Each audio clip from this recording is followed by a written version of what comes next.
Finally society में हम पहुंच चुके हैं, अंदर एंटर कर गए हैं और राइडर का भी कॉल आ गया है। सबसे अच्छी बात तो ये है कि भाई सुबह सुबह की बुकिंग में जो है ना, यही दिक्कतें होती है कि राइडर पता नहीं तैयार होंगे कि नहीं, बट चलो उनका कॉल है। टोरची ढाबा पे, अभी टोरची ढाबा पे ब्रेकफास्ट के लिए रुके हैं भाई। राइडर तो निकले नहीं है, वो अपनी गाड़ी में बैठे हुए हैं। आजकल ज़्यादातर लोग अपना भाई घर से ही लेके चलते हैं उन्हें। तो दोस्तों रेस कोर्स तो पहुंच गए हैं फाइनली। सीएनजी भी हमने भरा ली है, यहीं सीएनजी पंप पे ही थे भाई। अभी सीएनजी हमारे में आ गई है 545 रुपये की। उसके बाद अपने लिए भी बुकिंग आ गई और मेरे लिए भी आ गई भाई। चाहे एक दूसरे के लक की बात कह लो या जो भी है, दोनों का काम बन गया मुझे। तो दोस्तों फिलहाल हमारे साथ घट गई है एक छोटी सी घटना भाई। जैसे ही गाड़ी निकाली है, पता नहीं कहाँ कट लग गया, क्या हुआ, टायर हो चुका है हमारी गाड़ी का पंचर।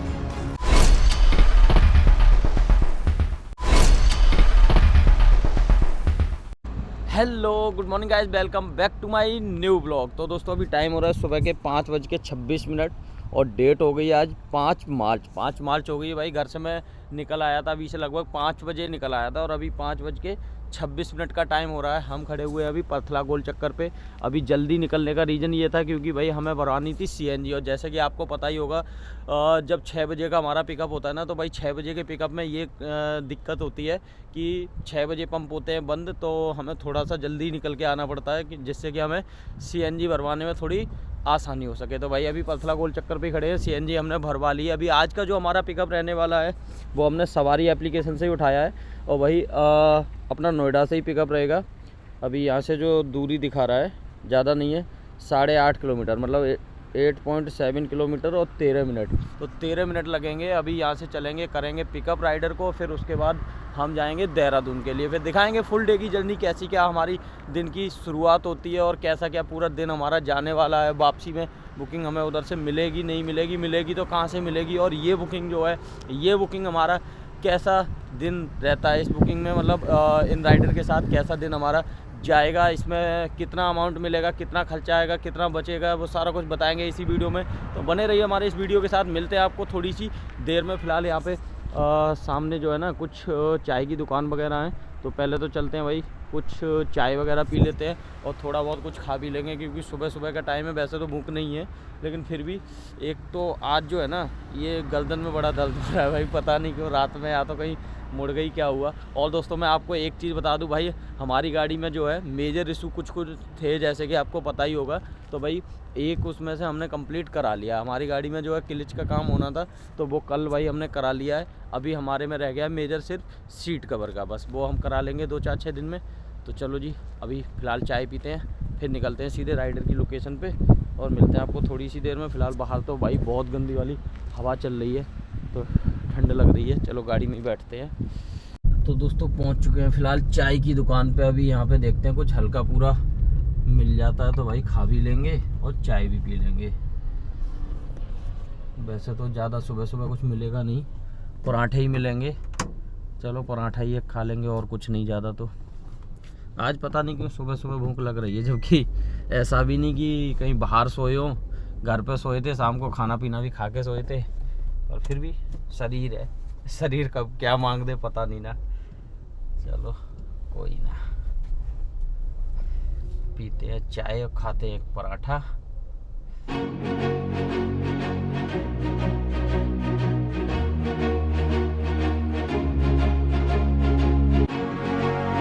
तो दोस्तों अभी टाइम हुआ है 6:09। ये जो हमारा पिकअप टाइमिंग है 6:30 बजे का कंपनी ने दिया था, मतलब वही 6:15 डाला हुआ था, लेकिन कंपनी का आपको पता ही है वो 15 मिनट पहले का ही डालते हैं। और फाइनली सोसाइटी में हम पहुंच चुके हैं, अंदर एंटर कर गए हैं और राइडर का भी कॉल आ गया है। सबसे अच्छी बात तो ये है कि भाई सुबह सुबह की बुकिंग में जो है ना, यही दिक्कतें होती हैं कि राइडर पता नहीं तैयार होंगे कि नहीं, बट चलो उनका कॉल भी आ गया और हम अपने टाइम पे पहुंच भी गए। अब ट्रैफिक फ्री में अभी निकल जाएंगे, ज़्यादा दिक्कत भी नहीं होगी। चलो पिकअप करके निकलते हैं, मिलते हैं आपको नेक्स्ट लोकेशन जहाँ भी हम रुकेंगे। देखो ब्रेकफास्ट के लिए कहाँ रुकते हैं, कैसा क्या है। फ़िलहाल तो अपना तो हल्का पूरा करना था तो कर लिया है, अभी सही से तो ब्रेकफास्ट रास्ते ही में कहीं करेंगे। तो पहले राइडर आ जाते हैं, पिकअप करते हैं, फिर निकलते हैं यहाँ से। अभी हम हैं नोएडा सेक्टर 37 में। तो दोस्तों टाइम हो चुका है 6:49। भाई लगभग 45 मिनट होने को आ गए और अभी तक हम अपनी पिकअप लोकेशन पे ही खड़े हुए हैं। और राइडर का सुबह ही ऐसा भाई जल्दी में कॉल आया था कि भैया आ जाओ, कितनी देर लगेगी। ठीक है, अब भाई आप ये देख लो, कुछ मतलब अब वो कहते हैं ना कि आदमी ड्राइवर की तो तुरंत गलती ठहरा देता है। अगर ड्राइवर 5-10 मिनट भी अपनी तरफ से लेट हो जाए ना, तो भाई तुरंत कंपनी में कंप्लेंट हो जाएगी। अभी देख लो, मुझे 45 मिनट हो गए हैं वेट करते करते, और अभी तक राइडर का कुछ पता नहीं है। अंधेरे में आए थे और भाई बाहर देख रहे हो ना रोशनी कितनी हो गई है। तो ऑनलाइन की ड्यूटी करने में ना भाई इतनी परेशानी आती है। अब ना तो मैं उनसे कुछ कह सकता हूँ, ना बुकिंग कैंसिल कर सकता हूँ, समझ रहे हो। यही अगर गोजो की बुकिंग होती ना, अभी तक तो मैं 900 कस्टमर करके और निकल जाता, तब पता चलती कस्टमर को। तो भाई जो भी कस्टमर इस वीडियो को अगर देख रहे हैं ना, अगर किसी 1-2 कस्टमर तक ये वीडियो भी जा रही है ना, तो भाई ये चीज़ थोड़ा समझा करो। या तो आप जो बुकिंग जब करते हो तो टाइम डालते हो भाई 2 घंटे लेट का डालो, ड्राइवर उसी हिसाब से अपने घर से निकलेगा। अब अगर 6 बजे की बुकिंग है तो हम सुबह 4 बजे उठते हैं, तब जाके आपको पिकअप करने आ पाते हैं, समझ रहे हो ना। क्योंकि 2 घंटे 2.5 घंटे हमें चाहिए होता है अपनी गाड़ी को रेडी करना, खुद रेडी होना और आपकी लोकेशन तक पहुंचना। उसके बाद आप लोग अपने घर से आराम से सो के उठोगे और भाई ड्राइवर आपके घर, मतलब वो तो पागल है, 1-1 घंटा वेट करेगा, ना उसे कंपनी कुछ देने की ना आप कुछ देने के। उसके बाद आके फिर कहना भैया बस अब उड़ा के ले चलो, अब जल्दी ले चलो, और खाने के लिए भी गाड़ी मत रोकना, समझ रहे हो ना। मैं किसी कस्टमर की बुराई नहीं कर रहा, लेकिन लोगों को ये थोड़ा मतलब इतना सा भी तो कॉमन सेंस होना चाहिए ना खुद के अंदर भी। आप लोग ड्राइवर को तो तुरंत गलत ठहरा देते हो, ठीक है, लेकिन खुद के अंदर भी इतना सेंस होना चाहिए। भाई मैं ये नहीं कहूँगा कि सारे लोग गलत हैं, लेकिन सारे लोग सही भी नहीं हैं, समझ रहे हो ना। तो भाई अब क्या ही बोलें, 7 बजने को आ गए और कंपनी ने जो मुझे टाइम दिया था भाई, मैं तुम्हें दिखा दूँ मैं आप लोगों को। भाई हमें जो टाइम दिया था 6:49 का टाइम दिया था, सॉरी 6:15 का टाइम दिया था। ये देखो अगर आप लोगों को दिख रहा हो, 6:15 का टाइम दिया था और अभी 6:51 हो गए हैं। 1 घंटा पूरा होने को आ गया, अभी तक कस्टमर का कोई अता पता नहीं है। चलो कर भी क्या सकते हैं भाई, वेट कर रहे हैं। तो दोस्तों टाइम हो चुका है 9:10। फिलहाल हम पहुंच गए हैं टोलची ढाबा पे। अभी टोलची ढाबा पे ब्रेकफास्ट के लिए रुके हैं भाई। राइडर तो निकले नहीं है, वो अपनी गाड़ी में बैठे हुए हैं। आजकल ज़्यादातर लोग अपना भाई घर से ही लेके चलते हैं, उन्हें ड्राइवर से मतलब नहीं है। और आज की जो जर्नी हमारी चल रही है ना भाई, चल रही है बस, वो मज़ा नहीं आ रहा है जो आना चाहिए। राइडर के साथ जो है ना, मतलब एक तो राइडर हैं बाहर के, तो उनके साथ बातचीत करने में भी मज़ा नहीं आ रहा। बस ऐसा ही है चल रहा है। अभी करते हैं ब्रेकफास्ट और निकलते हैं यहाँ से थोड़ी सी देर में। फ़िलहाल कस्टमर तो निकले नहीं है, वो गाड़ी में ही बैठे हैं, भीड़ भाड़ ज़्यादा कुछ है नहीं। तो आजकल हम भी इधर से ही चलने लगे हैं, तो भाई टोलची ढाबा पर रुक रहे हैं। नहीं तो पहले जो है ना ज़्यादातर अपना देवबंद से जाते थे तो रुकना होता नहीं था। अभी फ़िलहाल हर इधर से रुड़की वाले साइड से जा रहे हैं तो रुकना हो जाता है। फ़िलहाल निकलते हैं यहाँ से ब्रेकफास्ट करके। तो दोस्तों टाइम हो चुका है 11:56, लगभग 12 बजने वाले हैं। और इस ट्रिप में हमारी गाड़ी चल गई है 255 किलोमीटर, 244.5, मतलब वही 255 किलोमीटर के आसपास गाड़ी चल गई है। ड्रॉप अपना हो गया भाई। जो सर की लोकेशन है ना मैडम की, वो इतनी बेहतरीन थी, मतलब दोनों ही लोकेशन ज़बरदस्त थी। बस राइडर जो भी थे जैसे भी थे बढ़िया थे भाई। स्टार्टिंग में थोड़ी सी हमें दिक्कत हुई, बट उसके बाद इतनी ज़्यादा कोई दिक्कत नहीं हुई है। अभी यहाँ से जो है हम आज चलेंगे रेस कोर्स CNG पंप। तो पहले तो भाई यहाँ से दिखा रहा है 8 मिनट 2.7 किलोमीटर, तो वहीं पे सीधे चलते हैं। क्योंकि आजकल जो है ना हमारे साथ की जितनी भी गाड़ियाँ हैं ज़्यादातर रेस कोर्स में रुक रही हैं, तो भाई आज हम भी इसीलिए रेस कोर्स चल रहे हैं। देखते हैं रेस कोर्स में अपने साथ की कौन कौन गाड़ी है। अभी इधर से बुकिंग का भी देखना पड़ेगा भाई। बुकिंग जो है अपने पास तो एक सुबह की थी 9:30 बजे की, बट लेकिन वही है कि टाइम उतना, मतलब हम टाइमली नहीं पहुंच पा रहे थे, तो वो गाड़ी लगानी पड़ी। फ़िलहाल अपने एक साथ की गाड़ी भेज दी थी, अभी हमें अपने लिए बुकिंग देखनी पड़ेगी। आजकल भाई हमारे साथ पता नहीं क्या हो रहा है कि हमारा जो पर्सनल अपना काम आ रहा है ना, हम अपना ही काम नहीं कर पा रहे, अपना काम दूसरों को दे रहे हैं और दूसरों से अपनी गाड़ी के लिए काम लेना पड़ रहा है। फ़िलहाल इस टाइप का कुछ नज़ारा है। ये एरिया है डालन वाला। बढ़िया से भाई अपना ड्रॉप हो गया। अभी खर्चा कितना क्या रहा वो सारा कुछ आपको बताएंगे बाद में। फ़िलहाल आज हमारी CNG हो चुकी है पूरी तरह से ख़त्म। उसका रीज़न ये रहा कि रास्ते में हमने जहाँ पे CNG डलवाई थी ना, वहाँ पे भाई हमें उतना बढ़िया प्रेशर नहीं मिला था, तो इसकी वजह से दिक्कत हुई। मतलब दिक्कत तो नहीं बोलेंगे, लेकिन ये है कि फ़िलहाल CNG ख़त्म हो गई है हमारे में। तो अभी अचानक अगर कोई दूसरी बुकिंग आ जाती है तो बुकिंग तो ले लेंगे, बुकिंग की कोई दिक्कत नहीं है। CNG भरवाएंगे, उसके बाद सीधा जो अपना ट्रांसपोर्ट नगर CNG पंप है, क्योंकि वो पूरा खाली मिलता है अगर अर्जेंट की कोई बुकिंग आती है उस कंडीशन में। चलो मिलते हैं रेस कोर्स पहुंच के। आज काफ़ी दिन बाद जा रहे हैं, दिखाएंगे आपको वहाँ का माहौल क्या है और अपने साथ का कौन कौन बंदा वहाँ पे मिलता है। देखते हैं, चलते हैं सीधे। तो दोस्तों रेस कोर्स तो पहुंच गए हैं फाइनली। CNG भी हमने भरा ली है, यहीं CNG पंप पे ही थे भाई। अभी CNG हमारे में आ गई है 545 रुपये की। तो CNG वगैरह भरा के तो हो गए रेडी। अभी दूसरी बुकिंग का इंतज़ार करना है, लेकिन उससे पहले यहाँ पे कहीं देख रहे हैं गाड़ी लगाने की जगह। तो भाई पूरा एरिया छान डाला, कहीं पे गाड़ी लगाने की जगह दिख नहीं रही। इतनी गाड़ियाँ ऑलरेडी पहले ही से खड़ी हुई हैं। सोचा था वहाँ लगाएंगे चल के गाड़ी। सबसे पहली चीज़ तो यहाँ पे अपने जानकार कोई भी नहीं है अभी, मतलब एक आध होंगे भी तो इधर उधर कहीं खड़े हों तो पता नहीं भाई। पहले जो है हम गाड़ी इस साइड दबा के लगाते थे, यहाँ पूरा मतलब पेड़ की छाई जितनी जगह है ना, सब जगह गाड़ियाँ फुल लगी हुई हैं। और देखते हैं 2-4 मिनट और अगर कहीं जगह मिलती है तो ठीक है, और नहीं तो फिर यहाँ से हम सीधे निकल चलेंगे अपनी वही सस्तधारा वाली जगह पे। थोड़ा सा आगे और देख लेते हैं अगर मिल जाती है जगह तो। जगह तो बहुत है, पर वही है कि यहाँ पे गाड़ियाँ इतनी लगी हैं, मतलब पेड़ के नीचे कहीं जगह नहीं मिल रही। एक तो सीट बेल्ट आवाज़ कर रही है, पहले इसको लगाते हैं। चलो देखते हैं, अगर जगह मिलेगी तो ठीक है, नहीं मिलेगी तो सीधे सस्तधारा तो अपना है ही है। फिलहाल CNG अपनी इतनी हो गई है और बुकिंग का अपडेट भाई मुझे लग नहीं रहा इधर से बनेगा। तो दोस्तों अभी गाड़ी तो हमने यही रेस कोर्स पे ही लगा रखी थी। फिलहाल हम पहुंच गए थे त्यागी जी के पास में। ये सामने जो गाड़ी जा रही है ये है त्यागी जी की गाड़ी।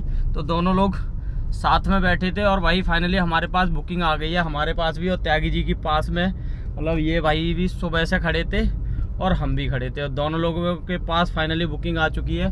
फिलहाल त्यागी जी भी निकल रहे हैं और मैं भी निकल रहा हूँ। मुझे यहाँ से जो अपनी पिकअप लोकेशन दिखा रहा है वो दिखा रहा है 25 मिनट की दूरी पे, 25-26 मिनट दिखा रहा है। तो चलो जी करते हैं राइडर को पिकअप, पहुंचते हैं पिकअप लोकेशन पे, फिर आपको अपडेट देते हैं कैसा क्या रहेगा। भाई ये बुकिंग कितने की रहेगी अभी हमें ये कुछ भी नहीं पता है, क्योंकि दूसरे के थ्रू बुकिंग आई है। वो तो ये बढ़िया रहा कि CNG वगैरह हमने भरवा ली थी। और चलो निकलते हैं पहले तो फटाफट। तो दोस्तों हमें जो ये बुकिंग दी है वो दी है त्यागी जी ने, और ये इसका अभी क्या रहेगा वो हमें नहीं पता, अमाउंट वगैरह कितना क्या मिलेगा। अब एक ये नसीब की बात होती है कि त्यागी जी खुद कल रात के बैठे हैं, उनको बुकिंग नहीं मिली। मैं उनके पास बैठा, जैसे ही बैठा जाके उनके पास अपने लिए भी बुकिंग आ गई और मेरे लिए भी आ गई। भाई चाहे एक दूसरे के लक की बात कह लो या जो भी है, दोनों का काम बन गया। मुझे ज़्यादा इंतजार नहीं करना पड़ा, एट ए टाइम तुरंत बुकिंग मिल गई। और भाई क्या ही चाहिए, ऊपर वाले ने इतनी बढ़िया सुनी और फाइनली हम अपनी पिकअप लोकेशन पे पहुंच भी गए हैं। अभी इसका टाइमिंग तो ऐसा कुछ, मतलब कोई कंपनी की बुकिंग तो थी नहीं जो कि कोई टाइमिंग फिक्स हो। अभी जैसे ही मेरे पास लोकेशन आई वहाँ से मैं चल पड़ा। 1:29 का टाइम हो रहा है। अभी इस बुकिंग में जो हमारी 2 जगह से पिकअप रहने वाले हैं। एक अभी हम जो खड़े हुए हैं इस एरिया का नाम है चंद्रबनी से पिकअप है, और एक हमारा दूसरा पिकअप रहेगा मोहबे वाला से। तो अभी मतलब ऑन द वे ही है, एक तरह से देखा जाए तो ज़्यादा फर्क तो नहीं है। अभी इसका ड्रॉप कहाँ रहेगा वो भाई अभी एग्जैक्ट मुझे आइडिया नहीं है, राइडर को बैठाने के बाद पता चलेगा। तो देखते हैं। अभी तो फिलहाल राइडर की लोकेशन पर खड़े इंतजार कर रहे हैं, क्योंकि मैडम से बात हुई है, यहाँ से 2 लोग बैठेंगे। तो एक तो रेडी है, लेकिन एक जो है वो भी दूसरी जगह से आ रहे हैं, तो वो अपने पास उन्होंने बुला लिया है। तो जैसे वो आ जाएंगी फिर उनको पिकअप करके यहाँ से हम निकलेंगे सीधे मोबे वाला के लिए। तो चलिए पिकअप करके निकलते हैं, मिलेंगे आपको सीधा नॉन स्टॉप जहाँ भी मतलब नेक्स्ट हमारा स्टॉपेज रहेगा। अब राइडर के साथ तो आपको पता वीडियो हम उतनी ज़्यादा नहीं बना पाते हैं, तो दूसरी लोकेशन तो हम आपको नहीं दिखा पाएंगे। फिलहाल फर्स्ट लोकेशन हमारी ये है। अभी भाई बाहर इतनी धूप हो रही है, गर्मियों का मौसम बिल्कुल आ गया है। अभी आप देखो ना कि होली आने वाली है, तो भाई अब एसी का काम और कराना पड़ेगा। अभी फिलहाल तो क्लिच के काम से जैसे तैसे फ्री हो पाए, अब एसी का कराना पड़ेगा। तो भाई गाड़ी घोड़ा में ये चीज़ें लगी रहती हैं। चलो कोई नहीं, ऊपर वाला इतना मेहरबान रहेगा, आप लोग थोड़ा सपोर्ट करोगे तो बस ऐसे ही चलता रहेगा, और हमें क्या चाहिए। तो भाई अभी बस धूप में ही खड़े हैं, एसी चालू करके अपनी सीएनजी डलवाई ली थी, कोई दिक्कत नहीं है। चलो जी मिलते हैं आपको जहाँ कहीं हम रुकेंगे ढाबे वगैरह पे ना। तो दोस्तों टाइम हो चुका है 6:55। फाइनली हम पहुँच गए इंदिरापुरम, ड्रॉप अपना हो गया। अभी हम इंदिरापुरम में खड़े हैं। ये एरिया है नीतिखंड 3 में ड्रॉप किया है। अभी ये एरिया पड़ता है अपना सिप्रा मॉल के बिल्कुल पास में। इस ट्रिप में जो हमारी गाड़ी चली है वो चली है 246.8, मतलब 246.8 किलोमीटर गाड़ी चली है। 247 किलोमीटर के आसपास बढ़िया से ड्रॉप हो गया, कोई दिक्कत नहीं हुई भाई। एक जगह रुके थे बीच में झिलमिल ढाबा पे, वहाँ की वीडियो हमने नहीं बनाई क्योंकि भाई वहाँ पे ज़्यादा देर रुके नहीं, और एक तो बाहर का मौसम इतना गंदा हो रहा था भाई, इतनी गंदी हवा चल रही है आज सुबह से। बट चलो कोई नहीं, बढ़िया से अपना ड्रॉप हो गया है। अभी इस ट्रिप में हमारी क्या अर्निंग रही, क्या बचत हुई, वो खर्चे वगैरह सारा कुछ अभी कैलकुलेशन करके आपको बताएंगे घर पे पहुंच के। फिलहाल भाई घर की लोकेशन लगाते हैं, अभी यहाँ से कितना क्या टाइम लगेगा देखते हैं। वैसे तो हम इसके हिसाब से नहीं जाएंगे, पर फिर भी एक आइडिया 40 मिनट ये हमें दिखा रहा है, 18 किलोमीटर। अभी देखते हैं। चलो जी 1 घंटा तो मान के चलो ही। सीएनजी वगैरह फिलहाल हमें भरवानी नहीं है, सीएनजी हमारी गाड़ी में फिलहाल हाफ टैंक से ऊपर है, हाफ टैंक तो है ही है। तो चलो जी मिलते हैं आपको अपने रूम पे पहुंच के, और फिर फाइनल अपडेट आपको बताते हैं कितनी अर्निंग रही, कितना खर्चा हुआ, सारा कुछ बताएंगे, और कितनी देर लगेगी घर पहुँचने में। 7 बज चुके हैं और अभी मेरे ख्याल से 1 घंटा तो वही 8 बजे के आसपास घर पहुँच जाएंगे। तो दोस्तों फिलहाल हमारे साथ घट गई है एक छोटी सी घटना भाई। जैसे ही गाड़ी निकाली है पता नहीं कहाँ कट लग गया, क्या हुआ, टायर हो चुका है हमारी गाड़ी का पंचर। अभी पास में देखना पड़ेगा कोई टायर वाला, तो पहले भाई पंचर जुड़वाना। पंचर तो नहीं लग रहा, कहीं कट लग रहा है, क्योंकि एकदम से हवा निकलने का मतलब नहीं बनता है। देखते हैं कहीं आगे क्या हुआ भाई, पता नहीं। चलो दिखाते हैं फिर बताते हैं। मुझे नहीं, मैं ये कह रहा हूँ मैंने डलवा चुका हूँ, ठीक है। अब मुझे ये याद नहीं है कंफर्म, 2 टायर मैंने अभी डलवाए हैं इसी महीने में, और 2 टायर डलवाए हैं 2 महीने पहले, तो वो मुझे कंफ्यूजन दूर करना है ज़्यादा किसे हो। तो दोस्तों टाइम हो चुका है 8:25 और हम पहुंच गए हैं फाइनली अपने रूम पे, मतलब अपनी सोसाइटी के बाहर ही खड़े हुए हैं। अभी जो भाई मैंने आपको दिखाया था हमारी टायर में दिक्कत हुई थी, वो हमारा हो चुका है फिलहाल के लिए नुकसान। अभी भाई उसमें आगे क्या समाधान होगा वो पता चलेगा बाद में, क्योंकि वैसे तो मैंने भैया से बात कर ली है जहाँ से मैं टायर रेगुलरली डलवाता हूँ। वो टायर जो है टायर फट चुका है, जैसे कि मैंने दिखाया भी है। अभी उसमें क्या खर्चा आएगा, मतलब क्या प्रोसेस रहता है उसको चेंज कराने का, तुरंत चेंज होगा या मतलब क्या रहेगा, वो मुझे भी ज़्यादा आइडिया नहीं है। क्योंकि मेरे साथ भाई जब से मैंने गाड़ी बाजी स्टार्ट करी है ना, लगभग 8 साल हो गए हैं, तब से लेके आज तक मेरे साथ ऐसा कभी भी नहीं हुआ है। आज पहली बार ऐसा हुआ है कि मेरी गाड़ी का टायर फटा है। अभी वो किस रीजन से फटा है और उसमें मतलब क्या क्या चीज़ें कवर होती हैं क्या नहीं होती हैं, क्योंकि इसको डलवाए हुए थोड़ा सा टाइम हो चुका है, लेकिन अभी मुझे ज़्यादा नहीं आइडिया कि भाई कैसे क्या प्रोसेस होता है इसका चेंज होने का। जैसे हम चेंज कराएंगे तो उसकी भी मैं एक बता दूंगा फुल डिटेल के साथ कि कैसे क्या हमारा टायर मतलब चेंज हुआ, क्या प्रोसेस रहा, क्या खर्चा आया और कितने दिन लगे, वो सारा कुछ बताएंगे हम आपको बाद में। फिलहाल आज की जो वीडियो हमारी थी वो भाई अपने रूम पे पहुंच गए हैं। अभी आज का जो हमारा खर्चा रहा है वो हमने एस्टिमेट लगा लिया है। मैं आपको बता दूं, देखिए आज की जो हमारी जर्नी रही, सुबह हम जो बुकिंग लेके गए थे वो सवारी एप्लीकेशन की बुकिंग लेके गए थे, जो उसमें कि लगभग 2900 कुछ रुपए की हमें बुकिंग मिली थी। मतलब मोटा मोटी देखा जाए तो 3000 रुपये की हमें बुकिंग मिली थी। मैं उसका साइड में एक स्क्रीनशॉट लगा दूंगा तो आप चेक कर लेना भाई। इसमें कुछ 1% के आसपास TDS भी कटता है, तो वो कटने के बाद हमारे पास 2800 कुछ रुपये आए थे, 2900 के लगभग, ठीक है। तो हमने उसको एक राउंड फिगर 3000 में रखा है। तो 3000 की बुकिंग हम लेके गए थे, 3000 की बुकिंग हम लेके आए हैं और हमारी एमसीडी कोई लगी नहीं है। तो सिर्फ हमारा टोल और स्टेट टैक्स जो लगा है मैं आपको बताऊं, देखो 450 रुपये का था और हमारा टोल लगा है आने जाने में, 280 रुपये का हमारा टैक्स लगा है और सीएनजी लगी है 2283 रुपये की। ठीक है, टोटल हमारा जो खर्चा हुआ है 3013 रुपये का खर्चा हुआ है। एक हमारा कॉल आ रहा है, इससे पहले बात करते हैं। तो दोस्तों 450 रुपये का हमारा टोल लगा था, 280 रुपये का टैक्स और 2283 रुपये की सीएनजी, 3013 रुपये का हमारा खर्चा आया था। सुबह जो बुकिंग हम लेके गए थे 3000 रुपये की बुकिंग लेके गए थे और जो लेके आए हैं वो 3000 की लेके आए हैं। ठीक है, 3013 रुपये खर्चा काटने के बाद हमारे 2987 रुपये हमारी आज की जो बचत रही है वो इस प्रकार से रही है। भाई बढ़िया से अपनी जर्नी रही, कोई दिक्कत नहीं रही, आना जाना अपना सेम डे हो गया और क्या चाहिए। मतलब एक दिन में अगर आना जाना हो रहा है ना, 3000 रुपये बच रहे हैं, तो भाई मेरी समझ से तो कोई लॉस नहीं है। देखो गाड़ी की रनिंग तो ज़्यादा होती है लेकिन ओला उबर से बहुत बेस्ट लगता है मुझे। देखो सबसे पहली चीज़ पता क्या है, अगर गाड़ी की आप रनिंग देखोगे ना तो भाई आप लोकल में चला लो, वो ज़्यादा बढ़िया है। ठीक है, लेकिन अगर बचत देखनी है यार, एक चीज़ आप सोचने वाली बात है, ये गाड़ी हम किसके लिए लेते हैं? काम करने के लिए लेते हैं। ठीक है, इस गाड़ी से अगर हम पैसा ना कमा पाएँ तो क्या फ़ायदा? ठीक है, सिर्फ इसमें भलते रहो भलते रहो भलते रहो तो क्या मतलब। और दोस्तों मैं आपको एक चीज़ बता दूं कि ये जो हमारी 3000 की अर्निंग हो रही है ये इस टाइम हो रही है, मतलब अभी तो मैं कहूँगा 3000 से भी कम हो रही है। कई बार होता है हमें रुकना भी पड़ जाता है तो भाई वो हमारा लॉस में दिन चला जाता है। ठीक है, लेकिन इसी प्रकार से अगर हमारा काम रेगुलर चलता रहे तो कोई दिक्कत नहीं है। और ये 3000 की ही अर्निंग नहीं होती है भाई, कई बार बढ़िया भी हो जाती है अगर टूर वगैरह लगता है या रेट थोड़ा ठीक ठाक मिल जाता है। दोनों बुकिंग अगर अपनी पर्सनल होती हैं तो इसी में 3 की जगह 4 साढ़े 4 हज़ार तक अपना बच जाता है। तो भाई हम लोग इसी प्रकार से काम करते हैं, 1-2 बुकिंग अपनी लगवा भी देते हैं, कुछ अर्निंग हमारी उनसे हो जाती है। तो अपनी ये अर्निंग तो मतलब ऑन रिकॉर्ड है।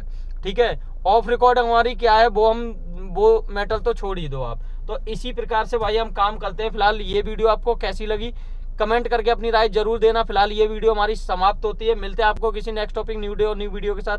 जय हिंद, वंदे मातरम, see you bye, tata, good night.